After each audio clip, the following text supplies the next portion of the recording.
Welcome to episode 171 of Gallifrey Pirate Radio. Wow, 171 episodes. Gosh, it only seems like last week we were at 170. Yes. Yeah. Well, no, I mean, it's been a while since we've actually been able to sit down and actually record together. It's true. It's really weird not, working with you or seeing you or filming every week. The idea of I'm glad that at least the series more or less ended and then you moved. Because if you had left halfway through Series 8, it would have been very difficult to film, I think. Okay, yeah, especially with my arrangement, but that's been resolved in just a couple of days, which I'm excited to have my own home, which means we'll have our own studio. That'll be very cool. It's going to be very, very cool. But we are here today to kick off a new feature, or a new segment of the show. Sure.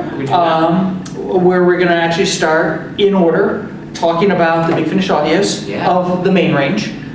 I got to say thank you, Big Finish, for finally, I don't know how many years I've been waiting for this, for putting Series 4 of the 8th Doctor Adventures on sale. We bought them all. Yeah. Oh, yeah. Finally. And oh my God, bravo. Bravo, Series 4. We will talk about it eventually at some point. I have to listen to them first, but... But I just want to say bravo. I was very, very impressed. And Bagan, you do one hell of a performance. But before we get to talking about our start on the Big Finish range, main range of Doctor Who Adventures, we're going to talk a little bit about the Christmas special. What we're hoping to get out of it, what we've seen out of the trailers, a little bit of news that's occurred since we've last been able to do an episode with news. And so let's kick it off. Sorry, I'm your host, David Beauchamp. It's been a while. I'm joined by my amazing co-host, Drew Meyer. So, Doctor Who news. Well, while there's probably tons and tons of news, let's go with the only one article that's actually really important. The fact that Peter Capaldi has signed on for 2 more series of Doctor Who. So, thank you. Really, absolutely. Thank because whether you like Series 8 or not, I think we can all agree that it was definitely a series where we were seeing a very slow transition for the Doctor. Yes. To kind of find out who he is and kind of gel into the Doctor he's going to be. Not that Peter Capaldi needed that amount of time. I'm sure if they gave him 1 or 2 notes and said, go, he would have gone. Oh, yeah. But we get to see at least, and that's the important thing, is he's only signed on for 2 more. It doesn't mean he's going to be leaving.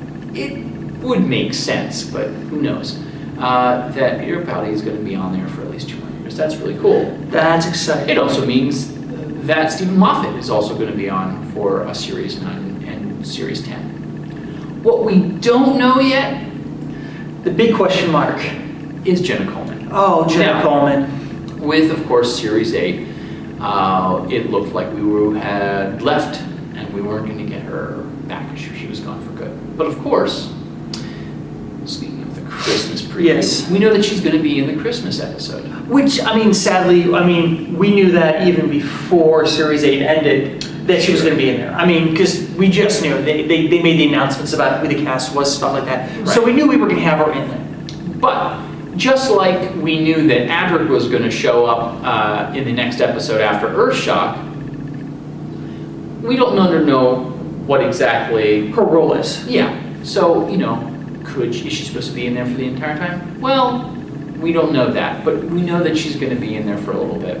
We just don't know if the actress is going to be joining us. I hope, personally, that we're going to see her for at least 1 more season.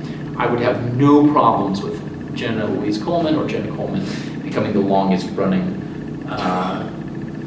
character. Not if she keeps up these performances. Yeah, absolutely. I think anything they write for her, she should be able to handle with no problems. Oh, yeah.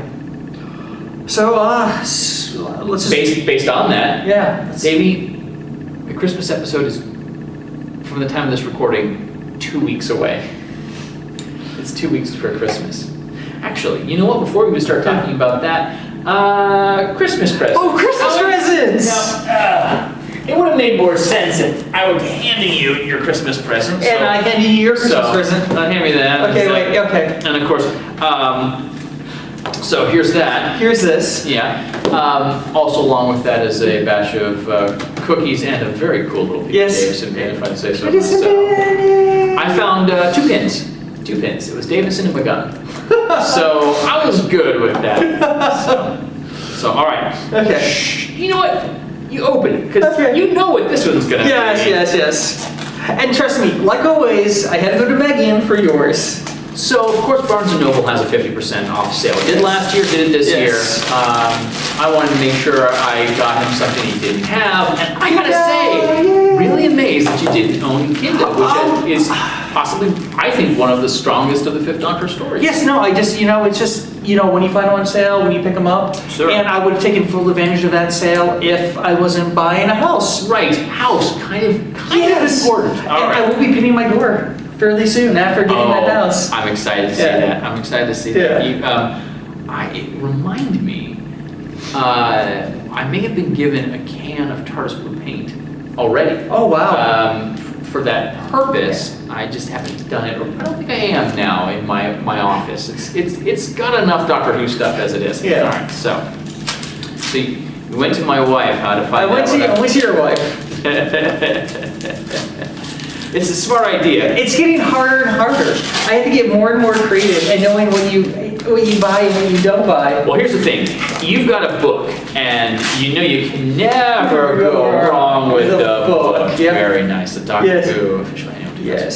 2015. Very good. Thank you very Yes. much, sir. I appreciate that. Because I know you're a little slow on picking up the books. It's true. The books, if I find them used, I'll pick them up. Yes. If I don't, yeah. So there's that. That's cool. Yes, and we have a nice picture of Capaldi. He's. Oh, I did find it interesting. They have released his jacket for sale. Have they? Yes, and guess what guess what the price is? How much? Only $100. Considering that it was what, a $900 jacket when they Oh, $500. $500 jacket. $500 jacket, And yeah. that is very nice because honestly, that is a very sharp. Oh, look at that! I know. See, it has War Doctor in there. It has, Very cool. Yeah. I love it. Thank you so much. Oh, That's yeah, great. another piece of news, which you might want to know about, which I was sort of taken aback by. This past week, Series 8 came out on DVD and Blu-ray.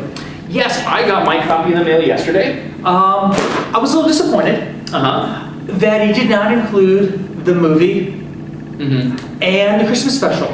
I knew it wasn't going to include I the didn't. movie. I didn't know it wasn't going to include the Christmas special. I gotta say, the idea of actually having to spend money to get time with the Doctor separate of everything else, which means I just got to go back to Barnes & Noble. So.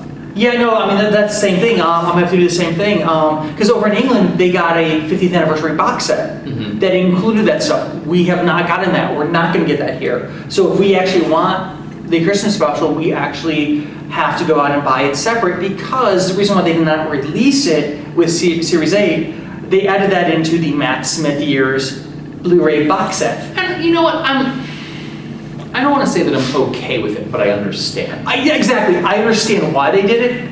I'm not happy that they did it. It's money. It's money. It's money. And Doctor Who has become a very popular commodity. It's their biggest moneymaker. It is. And here's the thing. The fact that I can get Doctor Who toys and Walgreens and Doctor Who DVDs at Walmart, both in Lexington, North Carolina, which was about this big, I think that's a small price. Having to buy those individually is a small price to pay for having that kind of exposure. And the exciting thing is character builders are now starting to appear in Targets. Yeah. Hopefully we'll start getting the individual packs of the figures and not just the box sets. Well, hopefully they'll start moving them back to the proper size of 5-inch figures instead of the 3 3/4. Because I understand if I want my Doctors to fight G.I. Joe, that's cool, but I have all those other great sized figures and it just seems wrong. I don't know. Anyway. Okay, so Christmas. Well, I mean, I gotta say, bravo for the casting of Santa Claus. Oh yeah. Nick Frost as Santa Claus. Oh my God. And a non-makeup laden Dan Starkey as one of his elves. So yeah, if nothing else, here's the only thing with the Doctor, the Widow, and the Wardrobe. Yeah. We had I can't remember his name. He was Baldric from Blackadder. We were given him as a tease, and his character barely did anything the entire time. No, I'm sorry, not Baldric. Oh God, sorry. I've had a cold, and my brain is just now coming back to play after almost 10 days of inactivity. Manny from Black Books was in the episode, and again, name I just gone. But I know they're going to use Nick Frost. You don't get a star like that. No. I just hope it's done well. And well, it has to be better than Simon Pegg's appearance.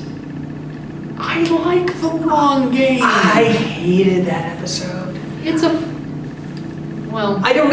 it's not as bad as some, but I thought they wasted Simon Pegg. Oh, I agree. It was definitely not the best use of its time. But it looks like it's going to be a dark episode. It does. It definitely has some very dark overtones. The first little teaser you get is fairly happy. Yeah.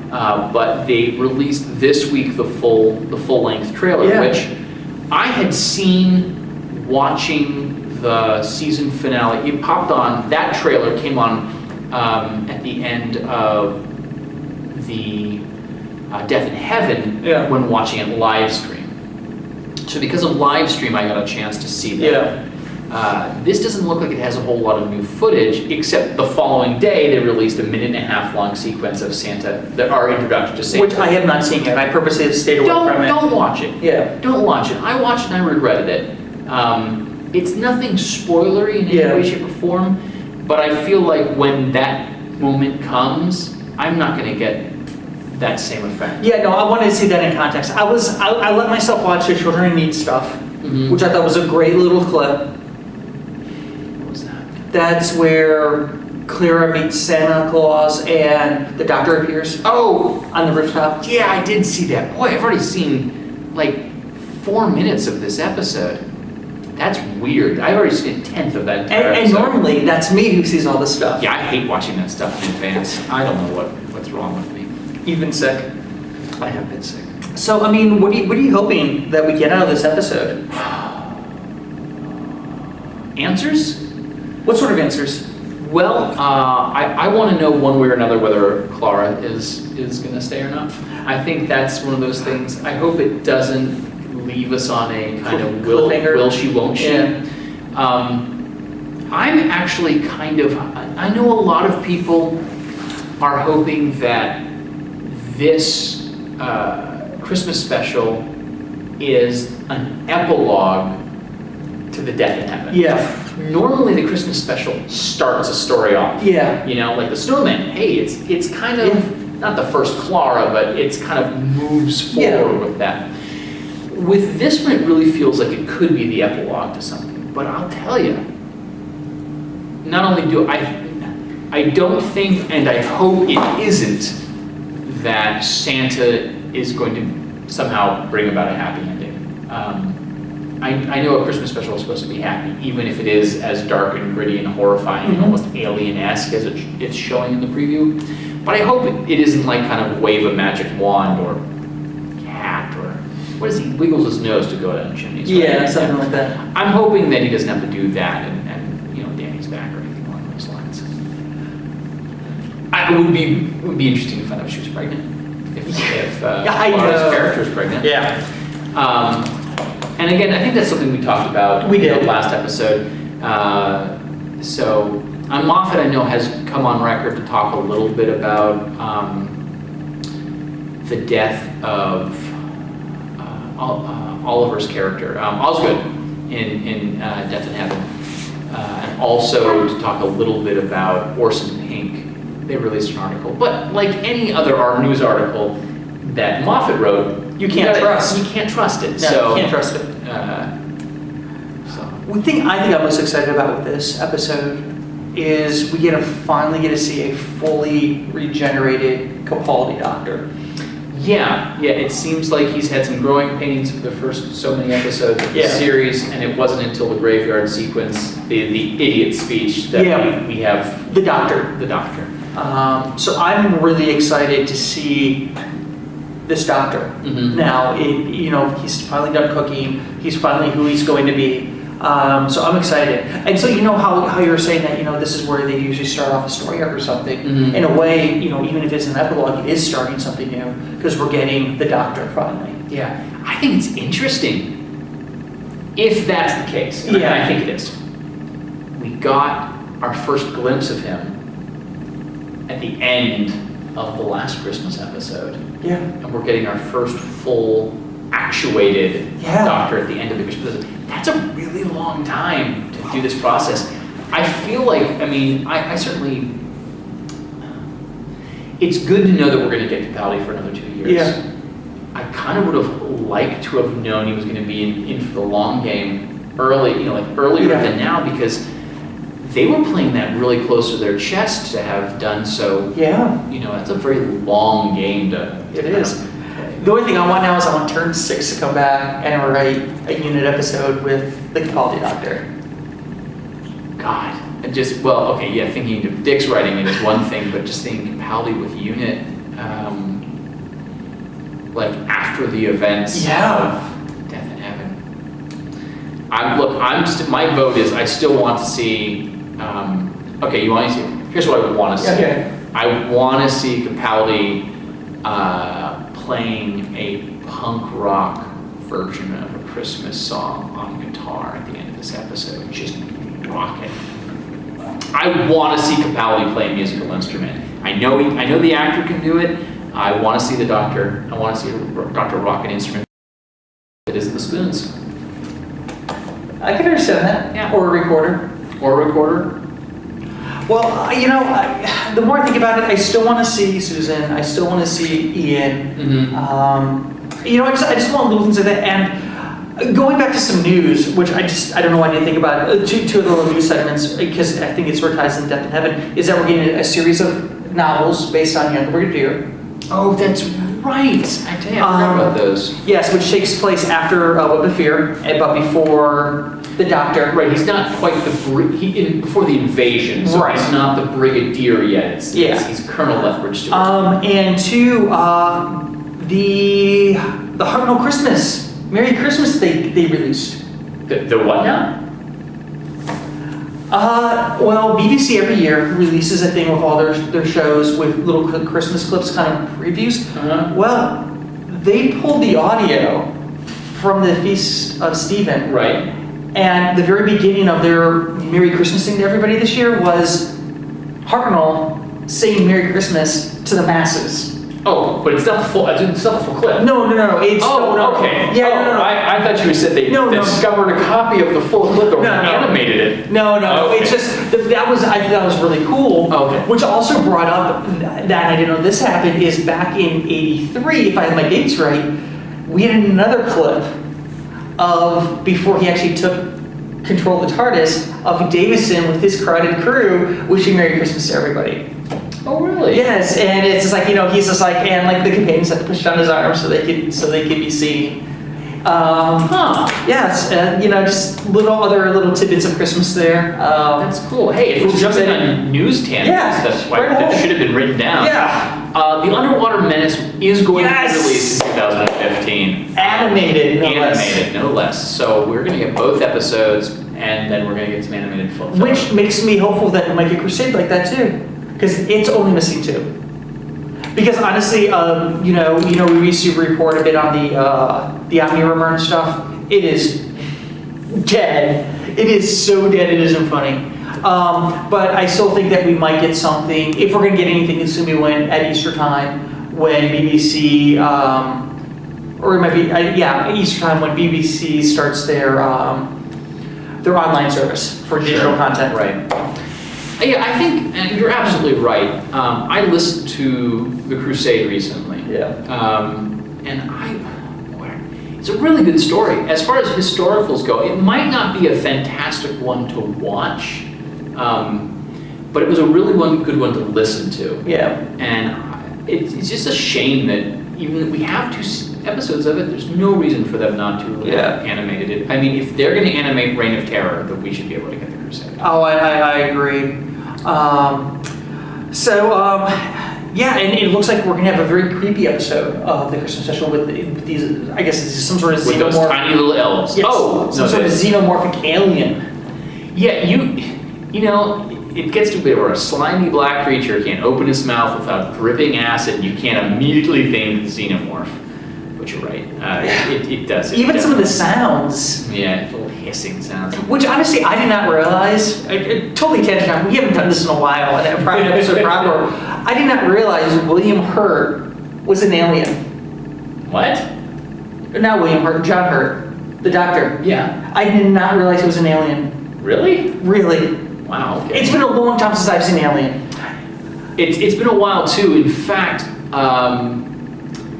the Classic Horrorcast just finished doing Videodrome. Oh, what a great movie. Great film, and they're doing Alien next. Yeah. And I'm like, I gotta watch Alien again. I right before L.I. Who, I went back and watched Alien 3.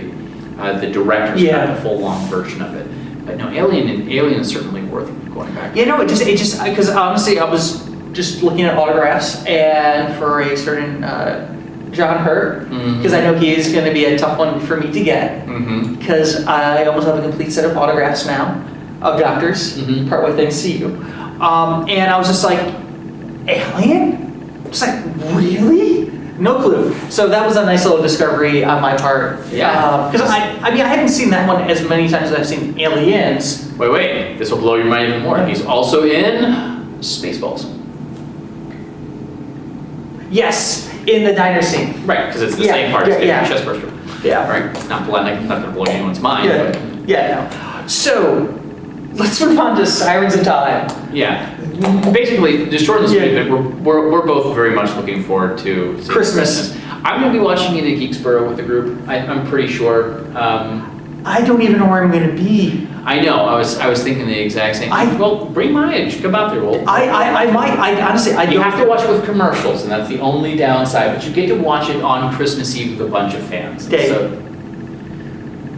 well, it doesn't come out at the same time. So it comes out in the evening. So it's Christmas. Oh, sorry, Christmas night. I meant to say Christmas Eve. Yeah. Right. Yeah. Sorry, Christmas You know, Day I mean, at night. that might be a possibility, a real strong possibility. As long as we get tickets. Oh, right. That's true. We'll have to see about that. But yeah, no, I think that'd be a lot of fun to do. But yes, this is something that we've talked about doing for a very long time, You and I have talked about several of the audio dramas before. but not the Big Finish. Wait, no, we did talk about. Slipback. That was not Big Finish. Oh, you're right. Yes, What big finish have we the talked only about? one we've talked about that I could think of was Light at the End. God, did we ever actually do a light at the end and the... No, we've just done Light at the End. That is all we've done. Wow. Really? Yes. I don't even remember the episode. Yes.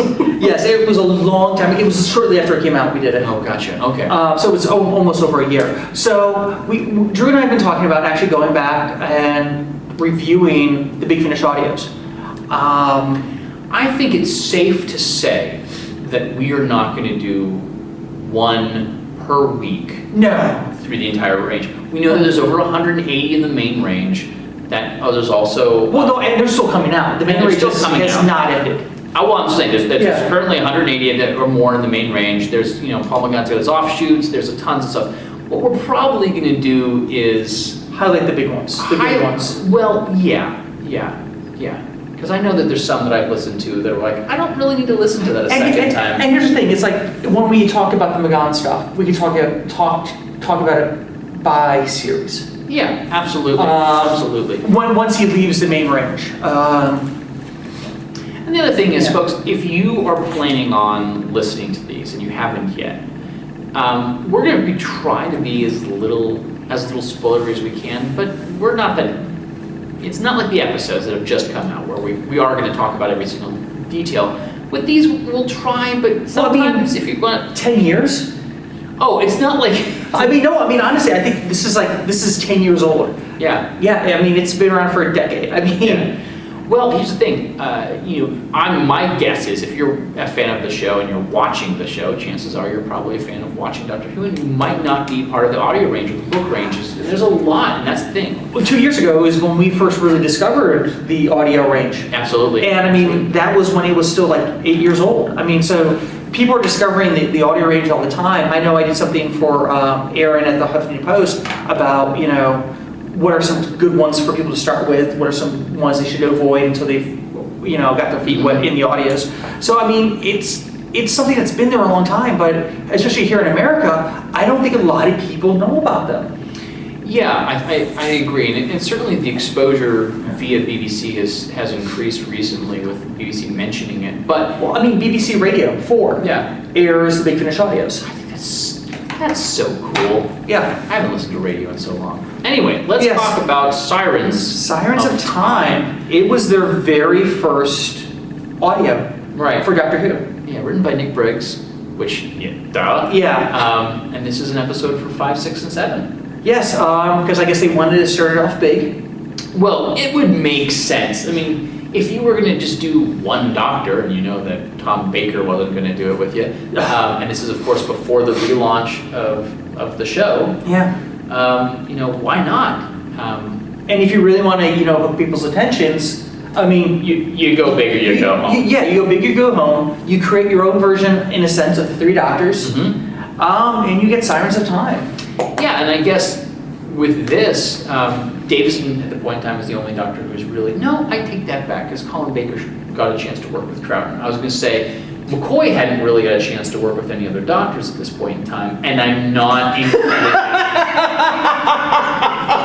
You have to include that. Yes. No, Yes. it doesn't work. It's not canon. I mean, it's canon to somebody, I'm How sure. can it be canon? It's not even Doctor Who, but yeah, no. Yeah, Oh no, you were thinking of Airzone Solution, Yes, weren't you? I was. No, I was thinking about the one where the Ronnie sends them to meet the EastEnders. Oh. Oh God. Dimensions in Time. Dimensions in Time. I love the fact that I don't love the fact. You gotta bring Airzone Solution to LI Who this year. Oh, yeah. Just in case shower scene. Okay. Maybe we can do a private screen with all the podcasters and do just a running commentary. Yeah, we can do an MST3K. Yeah. Sirens of Time. So, Sirens of Time is a 4-parter. We get 7th Doctor, 5th Doctor, 6th Doctor, and then Yes. all 3 of them together. Yes. Before we begin talking about specific details, what did you think of this one as far Honestly, for a first effort? What I did you thought it was great. I really enjoyed it. I mean, did they have some audio problems? Yes. Oh, sure. I mean, there's some problems. But, I mean, for the most part, I think they captured the spirit of the show. Yes. And I really felt that all 3 actors fell back into their parts relatively easily without the crux of their companions. Yes, that is true. That we don't get any companions in this one. I Yeah. mean, they're makeshift ones, but they don't last. Yeah, I mean, we don't have any of the classic ones because one thing that has always been really incredible with Big Finish audios after this is we always have classic companions. We always have somebody, and some more surprising, because I just wasn't expecting them. But yeah, they do this. I mean, without the crux or with the prop of one of their proper companions. Yeah, and I don't know if it was that they didn't get to them or they decided that maybe that's just this time you start. I think it was let us put the Doctors in the spotlight because you just don't make this without already knowing what you're going to do for the rest of the year, or at least for the next 6 months. So I mean, they knew what they were going to be doing, and honestly, I mean, what you want to see is an adventure with those 3 Doctors. Would have been great with some companions, but I mean, you come to this to see the beginning of Big Finish and the return of those Doctors, those actors and those parts of the Doctor. I would argue that having the companions there actually would probably have made this a little bit more chaotic. So essentially, the story goes, for each of the first 3 episodes, the Doctor has a solo adventure in which they find themselves in a situation where at the end of the adventure, they cannot get back into the TARDIS. They get locked out of the TARDIS. There's no real big surprise at that one. And they're, the 4th story, the 3 of them are brought together, and it turns out that each one of their adventures from their first individual stories has, in a way, affected the timeline that brought them all together. But what I think is actually really impressive is how they began this story, and that is with just before the invasion of Gallifrey, by an unknown group, and the fact that it is the Doctor who is responsible for this. We also get our first introduction to the CIA, which now I don't remember what CIA The is. Celestial Intervention Agency. Celestial Intervention Agency. Yes. And Van Zell, right? Yes. Yeah. Van Zell, we find him again.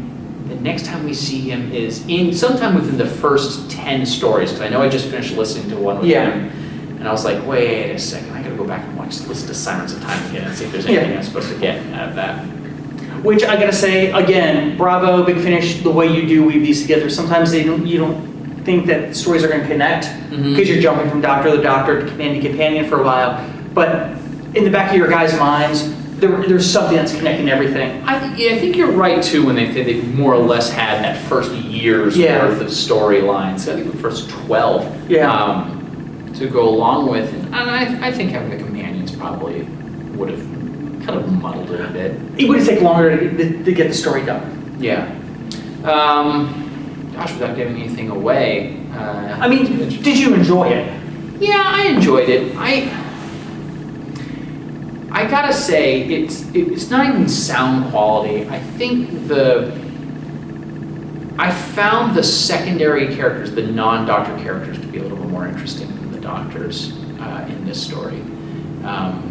And I don't know if it was just them hoping that the Doctors would be a big enough draw, and then you'd have to create somebody really interesting to kind of compete with the kind of, the aura that those guys create. So I found the secondary character, especially the first story of the strange jungle where all the ships are crashing randomly, I found them very interesting. I found the idea of the 5th Doctor on a German submarine in World War I want to see that episode. Listening to it was a kind of a bit dull, I hate to say it. I think watching young Peter Davison getting flustered and trying to pretend to be a Nazi spy, I think would have been amazing. And I think Davison is a really good voice actor. But Colin Baker outshines all of them. He really, I think, he and Paul McGann, I think, really have found their niche as Doctors in the audios. I think both of them. Like I said, I think especially Colin, he got a chance to be the Doctor. Yeah. Because I think during the trial of the Time Lord, he was becoming the Doctor. Yeah, you're absolutely right. And then he gets a chance to be the Doctor finally in the Big Finish audios, and he takes it and he runs with it. And he gets to be the Doctor Unbound too. He doesn't have to be worried about television budgets either. He gets to be the Doctor in your mind, which is try to imagine his coat right now.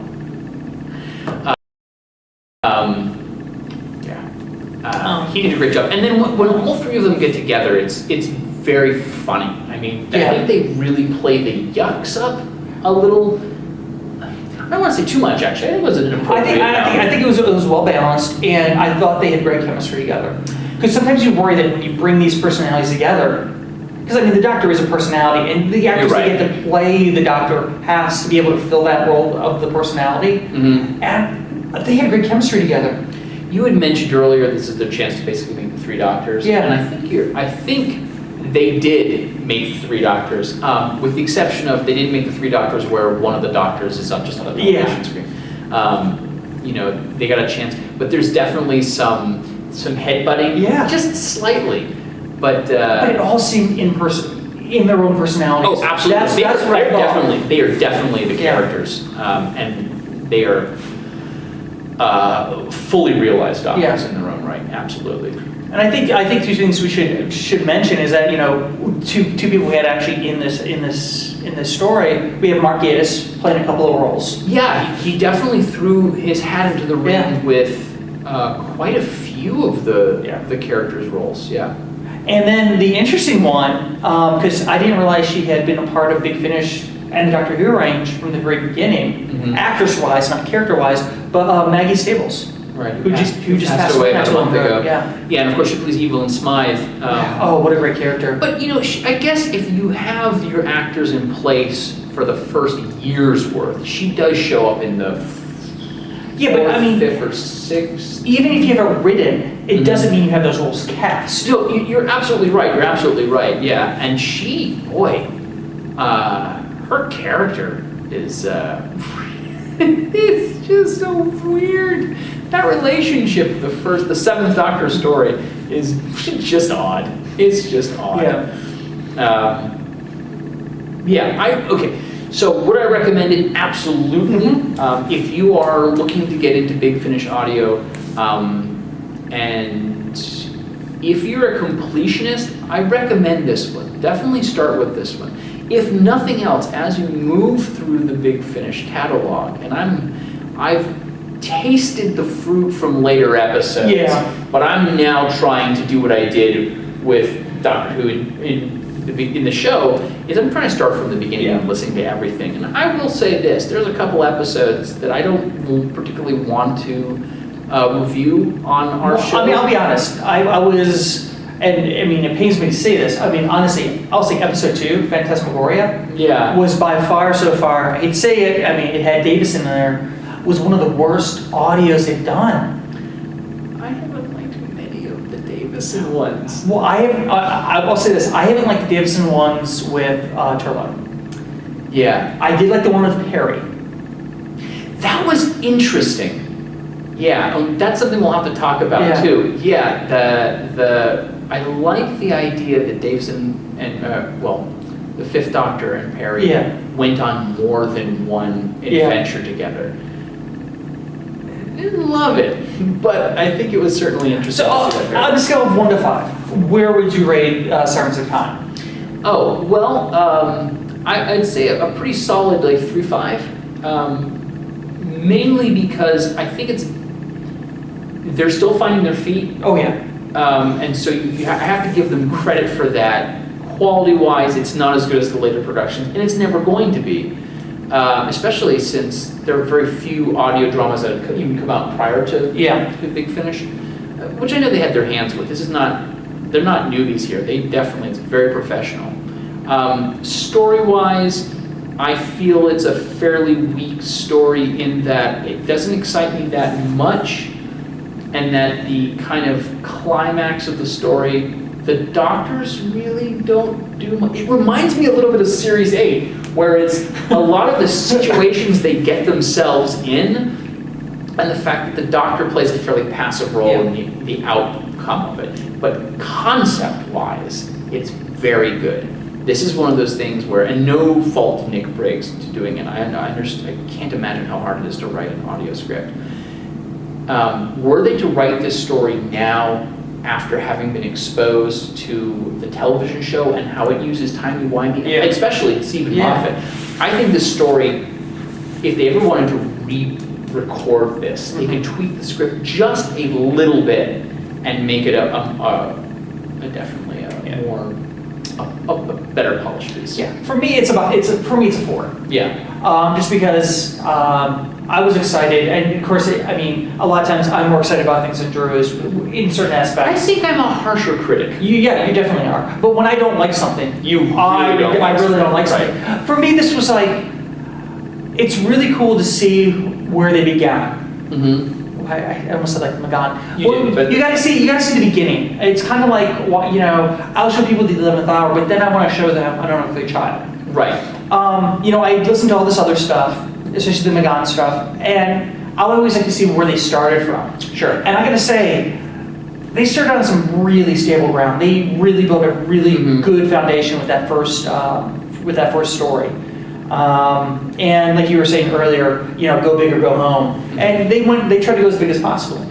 I think had I been aware of Big Finish when it first came out, and I was exposed to this, I certainly, especially with no Doctor Who on TV, I absolutely would have been hooked. Oh, yeah. And I would have been hooked from the beginning. Bad stories or no, I probably would have fought it each and every one of them. So. Yeah. So you have it. It's about a 3.5 from Drew. It's a 4 from me. It's definitely worth, it's one that typically goes on sale quite often because they want people to be able to experience the very first one. Sure. So, definitely check that one out. And we'll always make mention of whenever Big Finish has sales and stuff like that. But this is, I think, a really good place to start if you want to start at a beginning. Right. There's some other things I would recommend if you want to start with, later on with the higher production values, stuff like that. But I think this is, for their first attempt, with what they did, I think they did a hell of a great job. Yeah. So anything else you want to add to this episode of GPR, our really first proper episode in about a month? It's good to see you. It's great to see you. If I don't see you before Christmas, have a Merry Christmas. Yes. Hopefully we can get together to watch the Christmas episode. Yes. If not, we'll get together shortly thereafter to do a review. I know that you will, as our audience, will get a chance to watch some of the interviews I did at LI Who. Yes. But we will be back with probably the next full episode will be a review of the Christmas special. Review the Christmas special. And once you get your house, yes, at basically the beginning of the 2015, yes, then the fun will begin. Yeah, then it's going to get really interesting here at GPR. So exciting times. All right, the wind is blowing in the right direction. I'll just go upwind of said. So this is GPR signing off. Until next time, peace.